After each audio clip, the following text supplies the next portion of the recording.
Should we start? Maybe we should, so that you will go to the next room and start the hands-on part sooner rather than later. So I will talk a little bit about sequence analysis. And as we alluded to it a couple of times, I think it's an important component of the overall analysis. So the first thing in all those analyses is multiple sequence alignment. That is the starting point usually. Although there are other approaches that are alignment independent, and I'm not going to go into them, but those alignment dependent are really most powerful. Now suppose you have a series of sequences that you have aligned and you know, in our case, we're not experts in sequence aligning. We don't develop tools for that, but we just use whatever is available. There is a database, PFAM. PFAM holds for protein families. And for any protein of interest, you can find there the best aligned multiple sequence alignments, okay? And you can define the threshold. You know, you can have a very large set if you would like to go to remote homologs, or if you want only the closed ones, you can have a smaller set. But we just take from PFAM. And I noticed that Zan mentioned also a tool that's available in VMD. So now the starting point is that we extract, okay, from PFAM or generate by an existing tool. Now you have multiple sequences. And then we start to analyze them. So each of them is a sequence, right? And this is the residue position, okay? If a given residue position, let's say I plus 7, turns out to be occupied by the same amino acid everywhere, this position is a conserved site, evolutionarily conserved. So in this family of proteins, we say that, okay, this position, the residue I plus 7, whatever is I, is a conserved region. It has not changed between the different family members, between different homologs, okay? These are sequence homologs, by the way, not structural. Then that's easy. And yesterday, I think we were mentioning that somebody was asking what's the entropy in this case. The person who was asking what's the entropy is not here now. But I'm answering his question in his absence. The entropy is very different from our physical entropy, but it has exactly the same formula. It was introduced by Shannon in 1981. And the computer scientists use it all the time for something with high entropy will have high probability. Low entropy has low probability, okay? The systems naturally try to maximize entropy. Okay. And here, for example, what it says, okay, he came now, because I'm answering your question. This Shannon, when it was introduced, now 65 years ago, it is just a very robust metric of conservation. Here, suppose, what do we have here? This PXI means the probability that the ith site will be occupied by residue type XI, okay? And we have 20 different types of amino acids. But you can also do it 21. The 21st would be the insertion. If there is, in your multiple sequence alignments, you may have nothing here because there may be a void region insertions. So you can sum over 21 of them. And this is going to give you a measure of entropy. Suppose this is the probability of observing, let's say, amino acid alanine in this column at the ith position. In this case, probability of observing alanine is 0, right? Phenylalanine is 0, everything is 0, except for valine. So one of the elements will be 1, all others will be 0, and the Shannon entropy will turn out to be equal to 0. Okay? So this is fully conserved. If a column is fully conserved, the Shannon entropy is 0. Otherwise, you're going to get higher numbers. In physics, they usually put a minus sign here, and they write it log px, px log px, but it's exactly the same thing because you write the inverse of. So you can evaluate very easily. Having the multiple sequence alignment for every single amino acid position, you just look at the composition. What's the fraction of D, what's the fraction of R, K, etc. And then you can calculate a conservation profile. Okay? It's very easy. And there are many software that do that. This is the easiest way to do it. And you have more complicated ways, but that's the easiest. OK, let's move to the next concept.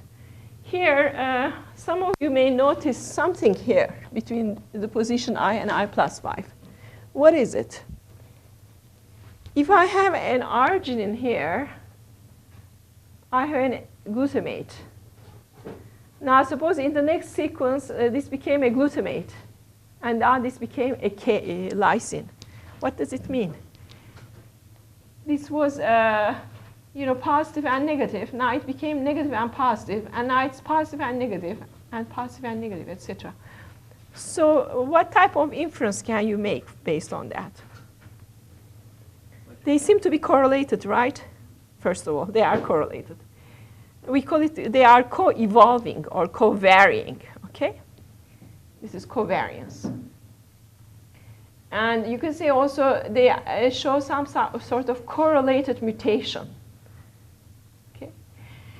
So the correlated mutation analysis is about detecting such correlated pairs of sites. Okay? What is happening here, and you were answering, what were you saying? Electrostatic interaction. Yes, it suggests that there is an electrostatic interaction between these two. And whenever one of them becomes plus, the other needs to undergo a compensating mutation, becomes negative, so that the electrostatic interaction is maintained. You cannot have both of them positive, right, or negative. They would repel each other. So you already have this intuition that sequentially covarying amino acids could be making tertiary contacts. That's a very big intuition, actually. And that's the rule that people are using to make inferences about, for structure predicting. If there are two positions that are very strongly correlated, they say, oh, these two amino acids are likely to make a contact in this 3D structure. And suppose now you have a bunch of them. You have a bunch of constraints. This is a structure prediction, of course. Protein folding is still an unsolved problem.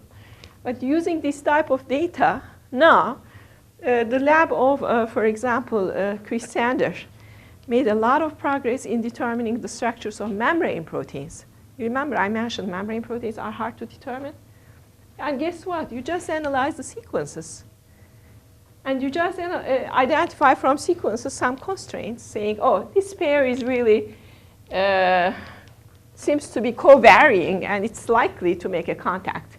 And you can even assign probabilities to them and use this type of constraints. This is the same thing with NMR structure determination. NMR structure determination is based on a series of DOEs. You have a bunch of amino acids which you know would be interacting, and you use those constraints and known force fields, etc., to come up with a structure. And in most cases, it's not a structure. It's an ensemble of structures that are compatible with the constraints. It's an optimization problem. All right. What do we do for that? If you have, and I think if you are careful, you may also notice that there is a correlation between these two. Because N goes with E, S goes with K, so there is a mild covariance. It's not as strong as that, but there is some. OK, and you can assign metrics. The most commonly used metric is mutual information. Mutual information, it's the same logic, is the Shannon entropy. Now, instead of a singlet probability, we have the probabilities for pairs. And we normalize them with respect to the individual probabilities. So how much the probability of having a given pair of amino acids, X and Y, at positions I and J, differs from the probability of having independently. So is it independent or dependent? Is there a coupling or not? So, and then this is used being as a weighting factor. So it's a very simple equation, very broadly used, one of the early concepts. And the name mutual information is meaningful as well as information entropy, because there is a lot of this carries a lot of information here. And here, this is mutual information. This is like they are connected to each other. All right, so far so good. These are important, very, very elementary concepts, and some of you may already know them. But still, if you have questions, let me know. So, the mutual information concept has been also found to be to contain some contaminations, let's say, from phylogenetic effects. And you want to eliminate some random noise and some phylogenetic effects. So what this group came up with a couple of years ago, more than a couple now, 7 years ago, is to introduce this modified mutual information, MIPIC. So the original mutual information, you subtract a correction factor, APC. The correction factor gives you, it is, I'm not going to go into the details of what this means, and I would let you think by yourself. But by definition, what it does is it will be removing the noise, the background. It will be taking the mean values, subtracting the mean values, so as to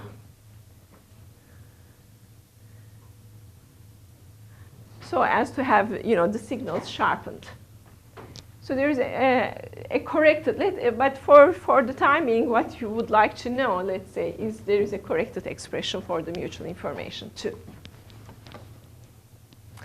So we have this type of mutual information is really useful for when it comes to dealing with multi-drug resistance too. And this is from a study where we've actually analyzed the HIV protease drug-resistant mutations. So this is now you are familiar with this HIV protease, right? This is the protein, and this is the drug there, and this is a bunch of sequences. Stanford University is maintaining a large database of all drug-resistant mutations that have been observed in HIV patients that have been undergoing some treatments. So you have those people who underwent treatments and those others who have the disease have different genetic properties. And the idea is to have a better understanding of what is causing those modifications, those mutations. So what we did is the following. And this was a PhD student of mine, whom I mentioned yesterday, who has been behind this sequence evolutionary studies pretty much. He was really the driving force, very, very talented. So what we did was, from this type of sequences, we generated the MI matrix. You can write this mutual information in terms of as a function of I and j. So each entry represents the mutual information value, and there is a strong signal. If this is very strong, it means that residue and that residue covary. Okay. And at first, it looked really very diffuse. But then it is possible you can always shuffle columns and rows such that you will have signals clustered. Okay? You can do that. There are standard software also for clustering using spectral clustering methods. So what we did was we did the same analysis twice. So we have the genes from untreated patients and the genes from those who have been administered at least one drug. Yeah. Why are you clustering? I'm sorry? Why are you clustering? Why are we clustering? You will see now. Okay. So first of all, you can see that you will see now. So this is originally as a function of residue index from 1 to 400, let's say. Okay.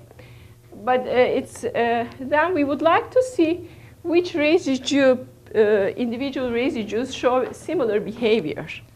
So for example, let's say when you cluster them, now the order's changed, okay? 1, 5, 10, or whatever. But you know that that particular residue 12, is correlated with all others. So you start grouping, residue pairs in a sense. Now, when we do this type of clustering, we can see better. Now, compare this to two maps, okay? MI maps, mutual information maps. Do you see a difference? What is the difference? Top right. Okay, this one has this group. Now, remember, these are patients that were given drugs. Now they have a new cluster of mutations. And is it just by chance? Well, these are actually all the drug-resistant mutations, and they turn out to be actually evolving in a correlated way, in a compensatory way. So this is an extremely important observation, because now you have some changes. Coevolution, our genes, as we speak, every single second they keep changing, right? But these are, okay, natural way. You have random changes. Some are maintained, others are not, selected or not. But then these are just unique to those patients, and they are the drug-resistant cluster of co-evolving amino acids. And those drug-resistant clusters, what we observed, when we colored the structure, all the drug-resistant mutation sites, they turn out to be at the interfacial region between the two monomers. And those that have been, just changing throughout evolution are located far away from the interface. Now, the interfacial interactions, this is a simple, very simple rule of thumb, actually, that interfacial interactions are always important, critical, because the interface itself mediates the relative movements, and it's very important for assembly, etc. So the dramatic, you can have a mutation and will have no effect, silent mutations, right? If the amino acid type doesn't change. But even if it changes, in many cases, it may be accommodated.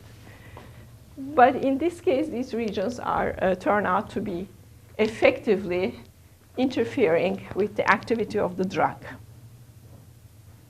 So one thing we noticed, again, while we were doing this type of analysis is, if we do our protein analysis and we try to see which regions move less or more, of course, and we color code it, we can see that this region actually is the interfacial region here is much more constrained compared to those regions.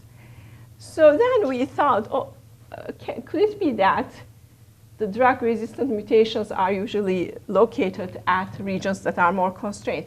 So suppose you have a mutation here, a very floppy loop. Nothing happens. The same basic global movement will be still possible. So it matters, that in proteins, most of the single-site mutations, they have no effect, large majority. But there are a few critical ones. And the hypothesis was that the critical ones would be located either near the active sites, but also they would be located near those mechanically key regions, like the hinge regions. Okay?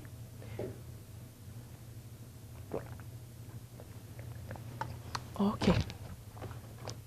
So what we've learned from this is that if you would like to design a drug, let's say, that you usually have to have your drug occupying a critical position, either an active site, a recognition site, something that would be affecting the overall motion as well.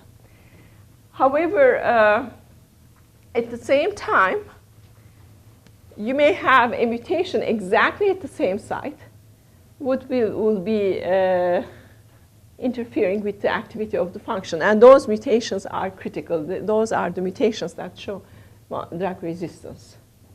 So we have essentially two groups of correlated mutation sites, called phylogenetic and multi-drug resistant. And this type of analysis can very clearly distinguish the two sets.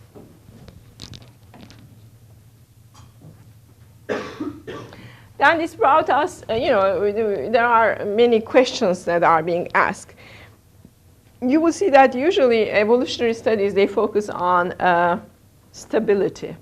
And as I mentioned yesterday, you don't want your protein to be too stable. You want some marginal stability. And also you want this flexibility of the hinge region to be maintained, right? So if this is the case, if hinge regions are really important, if the existence of a glycine at a hinge region is important, you don't want this glycine to be substituted by another amino acid. You want the glycine to be conserved. That's the hypothesis. So the question was, are mechanical sites, hinge sites, conserved? That was one question asked.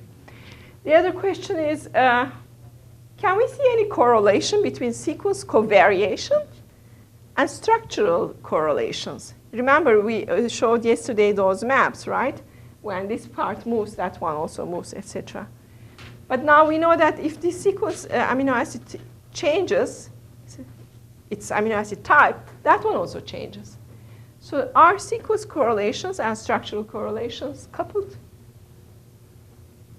And key questions like the trade-off between substrate specificity and conformational adaptability.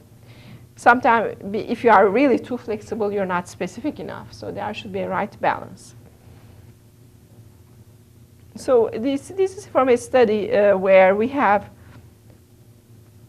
systematically, that, where you have a question, if you do 1 or 2 case studies, you may have a totally different answer. But then you need a really systematic study of a representative set to start to detect some patterns. And that's what was done. So we take a large set of enzymes, and we generate the, we extract from PFAM all the corresponding alignments, multiple sequence alignments, and from the PDB the structures, if there is one representative structure. So we want a set of enzymes for which there is at least one representative enzyme for each member of the ensemble, okay? And then we have, we refine the multiple sequence alignment, and we do our calculations, simple calculations. We calculate the entropy, and we calculate the mutual information, okay, based on pairs. And the entropy will be giving you this profile with the highest points being the highest entropy. Highest entropy means most variable, sequentially. And the mutual information will be giving you this type of heat maps. And we can do, based on the structure, by analyzing by ENM, ANM, or by even your simulations, you can have a root mean square fluctuation profile. And you can have cross correlations between the fluctuations. And the question is, the question is a site that is very flexible conformationally, would you expect it to be sequentially variable or conserved? Question again. A given amino acid is very flexible, moves a lot. Do you expect it to be conserved or variable sequentially? Variable. So that was, it moves a lot. If it moves a lot, it's also variable, not only conformationally, but sequentially. Okay? This is the same, for example, for immunoglobulin hypervariable loops. Hypervariable, they are hypervariable because the amino acid sequence is varying. But they are also extremely mobile. Okay? Sequence variability, and so we have cross correlations. In many cases, the covariance is due to tertiary contacts. But in some cases, we may also have this type of dynamic correlations. Correlations between structural elements that are not necessarily making contacts. And the question, I think this is still not clearly established, is that how coevolutionary patterns are related to covariance. That's And we compare the two sets and try to bridge between sequence evolution and structural dynamics. Questions? And we repeat for a large set until we get some statistically meaningful results. Evolve, this module of Prodi will let you do this type of, will let you generate the mobility profiles here, the conservation plots, the covariance matrices. And then we haven't done, the systematic comparison, but you have this map from the sequence evolution analysis, and you have those results from the Prodi, dynamics. And then you can start to, elaborate, analyze more your system, but at least you have those starting points. So these are some data from those previous calculations. I think Tim yesterday briefly mentioned that. For an example system, the bars are the entropy for different amino acid positions, and the curve is the mean square fluctuation that we predict based on all modes, or you can do the subset of different modes. The curves are shifted vertically just for visualization. So you can see we are failing here, or at least this region seems to be very conserved, but at the same time very flexible. There are unusual region observations. But in general, we can see the pattern, right? We can see the pattern. And when we color, we like to color our ribbon diagrams. When we color based on sequence entropy or on structural dynamics, so one is colored based on this predicted fluctuation spectrum. The other is colored based on the Shannon entropy. And you can see that highly varying regions, high entropy, will be also moving a lot, and vice versa. Okay? Questions? No questions. Yes, questions. What if the movement is catalytic? Well, the catalytic site, in most cases, does not move. This is yesterday I was trying to make it clear. At the catalytic site, this region, you cannot really sustain any flexibility, let's say. You need your catalytic amino acids exactly, precisely positioned to react.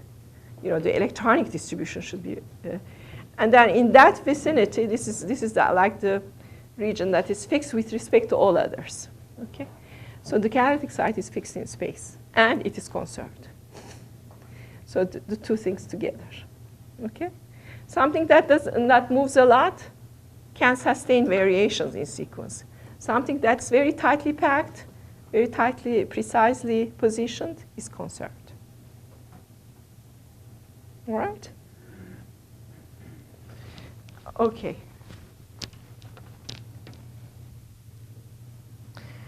And this is just a result, how the entropy, as the entropy increases, you have more mobility. So these are the results based on all modes or a subset of modes, but these are the general, this is showing. This is the average behavior over 8,000 residues in, I don't know, let's say 30 different proteins. I don't know the number now. I will just leave it there. So this concept, hinge sites, have to be conserved. So here, maybe you can easily see, suppose you have this protein, right? And if you do the calculations with A&M, with Prodi, you will see that that portion will move with respect to this portion. So that will have this type of a movement. Okay? So in the middle, you have a hinge site. And this valence sits exactly at this hinge site between them. Or it takes part in the hinge region, let's say. And this is an example of a fully conserved amino acid in this protein. So we have many things at hinge sites which are evolutionarily conserved. And some of them may be even exposed to the environment, but they are still playing the role of a hinge site. So they would be, these are several examples like that. Now for the coevolutionary propensities, so you have map, this is a portion of a map which we have enlarged here. And you can see exactly, for example, where the signals are very strong. These two residues vary together, etc. So, or there is a region, a cluster of residues that locally, sequentially contiguous, that seem to be evolving together here, right? And then we were curious to see where this, covariance takes place. So it is usually when it tries to accommodate the binding of different substrates. In this case, this is the binding interface, close to the interface, binding interface with DNA.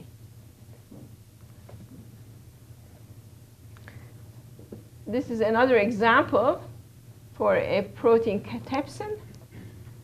And now, suppose this region shows a very strong signal.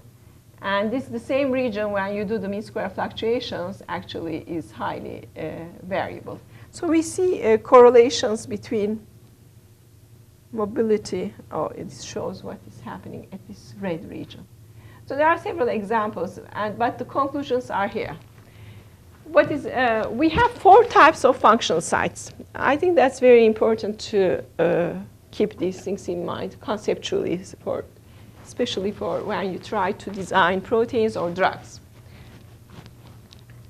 You can think of chemically active sites. Chemically active site, what I was trying to explain to Jason was how chemically active sites ought to be very precisely positioned. You need, the dominant requirement is to high fidelity, okay? And to accomplish high fidelity, you cannot sustain any, variation, flexibility. In terms of mobility, they should have minimal mobility, and in terms of sequence evolution, they are conserved. And intuitively, if it doesn't make sense to you, we can discuss more. But this is the way nature has evolved. And then you have core regions. In the protein, there is the core, folding core, for example. And again, in these regions, you will have a very high stability. It's very tightly packed. In these regions, that is the core of the structure, and it confers the stability to the overall structure. And naturally, it's conserved, and the movements are minimal. Another key site, functional site, is the hinge site.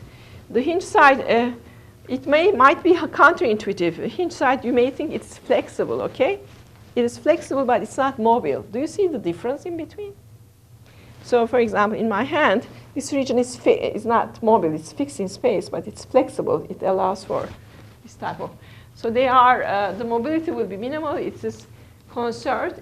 It has rotational flexibility. Oftentimes, we observe glycine at hinge sites, fixed in space, allowing the movement of things around. And when it comes to substrate recognition, the recognition sites are very different from binding sites. This is, again, the dichotomy that I mentioned. Binding site for, let's say, catalytic substrate has to be very rigid, right? The recognition which facilitate the binding, the surrounding catalytic loops, for example, have high mobility. They need to be adaptable to binding different substrates. And they have a high coevolution propensity because now they also try to mediate the specificity, right? If an amino acid changes because it has a high sequence variability, you may need to have some compensating mutations. So you observe some covariations, but it's not conserved. This is it. These are the major things I wanted to mention, but I'm not done. Now, this is from a recent study that appeared very recently, actually. And Jihan is one of the first authors here. The thing is that in the literature, there is, because of the, I think because of the importance of sequence coevolution, there is a plethora of different methods. And this is really confusing. So if you are a newcomer to the field, and then you want to try to calculate sequence covariance, you will be facing really many different methods, and you don't know which one to use. So in eval, we are offering, you can select some methods. But before that, we did a thorough analysis of the predictive ability of different methods. And this has been just published for those of you who are interested in the background. Now, the thing is, when you predict a covariance or you predict a conserved site, it could be a true positive, which means it's a good thing. It's true, and it's a positive means predicted. It may be a false positive. You predict it, positive is predicted, but it's a miss, actually. There is no, this site, for example, you predict a pair of residues to be covariant, but actually they may not. Or true negative, correctly predicted to be a miss, that's a good thing. Whenever it's true, it's good. Or a false negative. Okay, it's a miss, but predicted as a miss, but it's a hit. I'm sure you know these concepts, right? TP, FP, TN, and FN. And usually, of course, the goal is to maximize the true positives and true negatives and minimize the false positives and false negatives. Now, what do we mean by false positives, and what are the criteria? So we focused on those coevolution methods, evaluating covariance, and we had two criteria for assessing their accuracy. One of them is the following. Suppose you have, don't look at that, I will explain. Suppose you have two proteins, and you know that those two proteins, they don't interact with each other. Okay? And there are databases of non-interacting proteins, by the way. You know that they don't have to interact. But then you do a sequence, you align them for each. For example, you take the human protein A and B. You take the rat protein A and B, or the bacterial protein A and B, the same protein. You align them next to each other. And you try to see what are the cross correlations between those pairs of proteins. Okay? So this is protein A and B and A and B. And we know that these proteins do not interact with each other. Ideally, there is no reason for any amino acid in A to co-evolve with any amino acid in B, as long as they are not interacting. But then you start to observe signals like that. These are all false positives. Okay? They are positive because they are signals, but they are false. So in principle, you would like to minimize these false positives. One way is a standard procedure is to shuffle, to normalize with respect to a random thing. And this type of shuffling would be clearing. Now, you want to have correlations within the protein A, okay? You want to have signals within the protein A here in this block. You want to have signals within B, but we don't want to have cross correlations in the off-diagonal blocks. But we do have. After shuffling and normalizing, this type of correction factor that I mentioned, and doing, you can eliminate many signals, and in particular eliminate the intermolecular ones, well, from 9.6 to 6.7, the false ones, and then increase the correct ones. You can do that. So there are a few tricks to do, but still, you still have those false positives. And one criterion for us was to see, I'm using this known database of non-interacting proteins, and I'm doing the multiple sequence alignment, and I don't want to see any signals in these off-diagonal terms, okay? The second criterion, I'm looking at the protein B, let's say, this block now, okay, here. And now I'm seeing many signals, and I want to see whether these signals are, what you just mentioned, are they really, can they be rationalized in terms of tertiary contacts? Are these co-evolving amino acids making contacts? Okay? And those making contacts are orange here. So if the co-evolving pair of amino acids, sequentially co-evolving, they make contacts, they are certainly true positives. If suppose I have a signal here, and then I see that it makes a contact here, oh, this is certainly a true positive. If the co-evolving amino acids, they don't make any contact, they are not among those making a contact, we don't know, actually. We don't know because there might be a long-range effect, not necessarily everything correlated is touching each other. So we don't know, but still, in principle, we like it better to see more contact-making amino acids, okay? We would like to maximize still those, what we call the true positives. Okay, so these are the two criteria. Is this clear to everyone? When we did this analysis, you know, I think it's a very dangerous thing. But we didn't include our methods. We just took others. So we are very objective. We are not, we're just comparing 9 different approaches from others. And one of them, this one, the direct, let's say, the statistical coupling analysis, SCA, from Texas. It has been, you know, used in many, many studies, published in Science originally in 1999, and since then, in the last 15 years, it has been one of the most broadly used methods. There are a few that have been introduced more recently, like direct coupling analysis from Sloan Kettering and Harvard in collaboration with the 2 groups. Marcus is from Harvard and also from Europe, a few scientists. This one is even more recent. So we have a bunch of different methods I just put here. And these are the results. Now, these are the results. Let me first explain what the results are. What we do is, so let's look at here first. Or no, let's start from here. Fraction of intramolecular signals.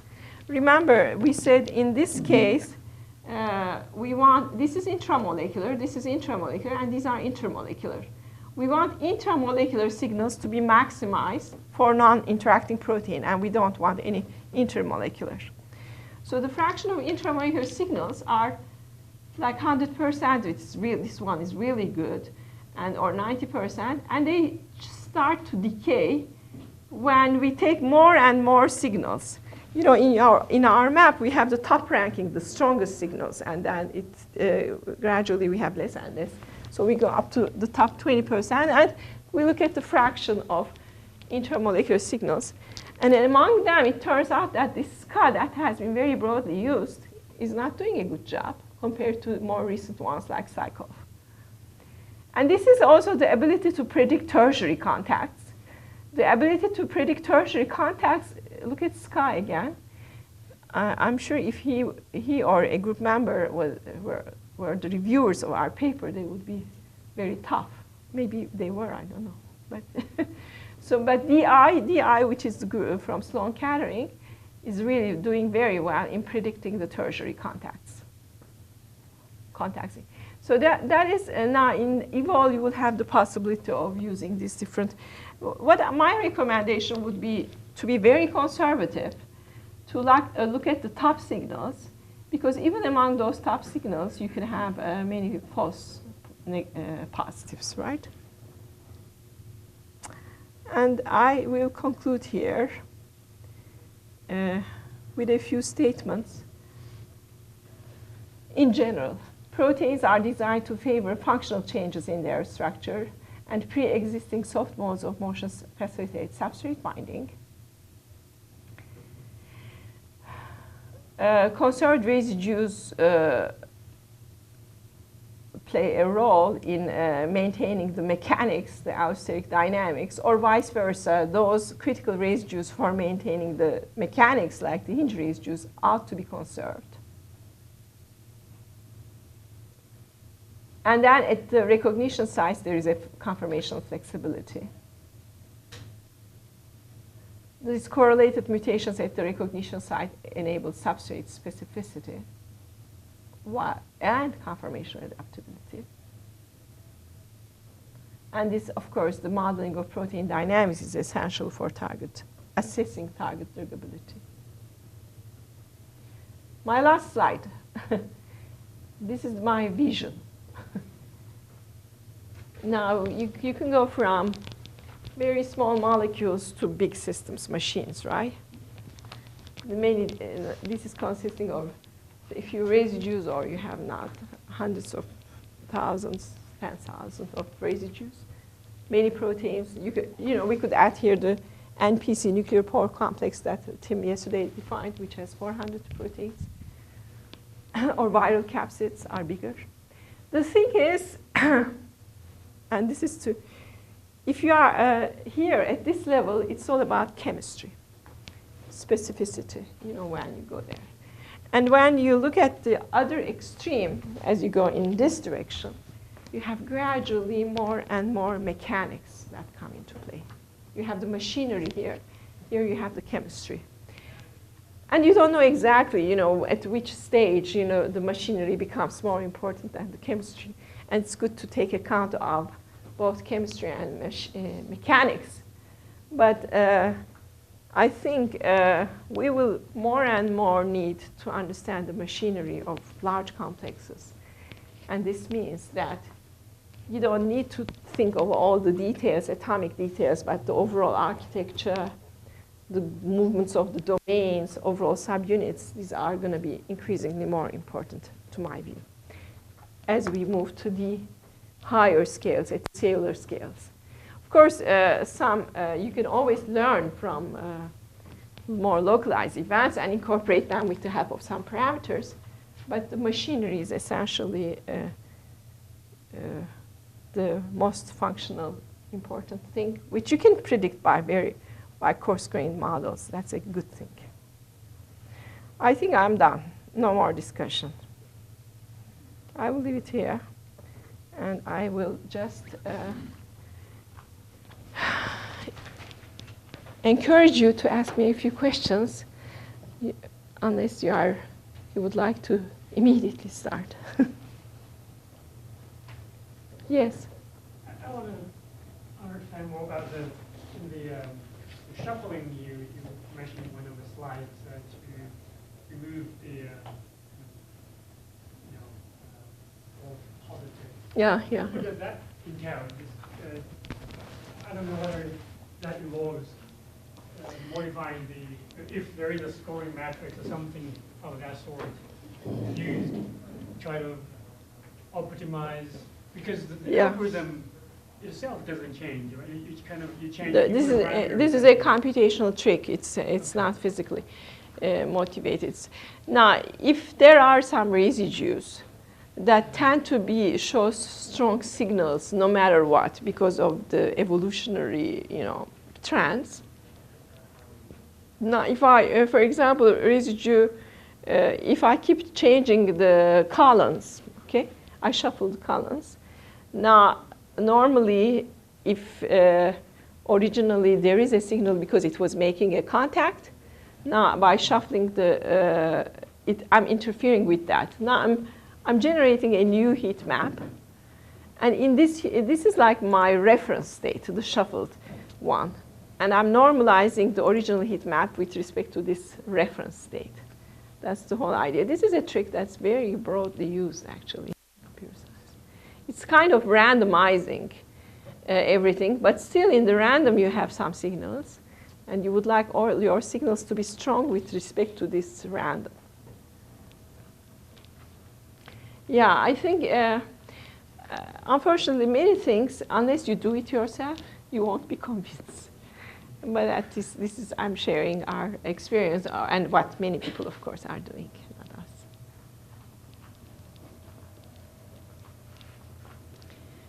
Okay. Any other questions? No more questions. Okay. Are you tired? No. I am tired. You should not be tired. Why should you be tired? I've been doing all the show here. So it's, yes, Darius, one more question. Is there any connection between those affinity versus like nanolar and the IC50 for any IC50s are, the concentrations required to decrease the activity by 50%. And the affinity is the concentration required to effectively bind. So one can think it might be logical to think that if something has a higher affinity, it's going to be also inhibiting more. If one is activity, the other is binding, physical thing. So something that binds well may be also really interfering with the activity. But one common mistake is to interpret the binding affinity as activity. It may not be true. Something may bind very tightly somewhere, but it would have nothing to do with but the protein may still be functional. It may not change the functionality. So in principle, when you do those assays, to test, binding affinity is the first thing, you want it to bind. But you need really to design your assays to measure activity, bioactivity.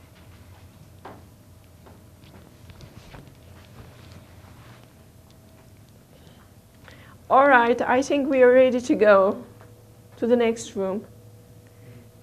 And what's happening with lunch today, Marcus? Is it here or we're free? People are on their own. Okay, that's a good time to also see a few more places. And normally, are there some of you living in the afternoon or? Okay, so let's. We could also start earlier than 2 this afternoon, like 1:30, so there's more time. Depends on you guys. So what I would suggest the following. Since some people are living, and it's 11:15, let's have 1 hour of hands-on session, and then people can go to lunch. And I don't know. This is all I can. And then normally we should be back at 2. Do you want to be back earlier? Should we do 1:30? Yeah. Okay, so let's meet again at 1:30. Perfect. So please, Indira is waiting for you.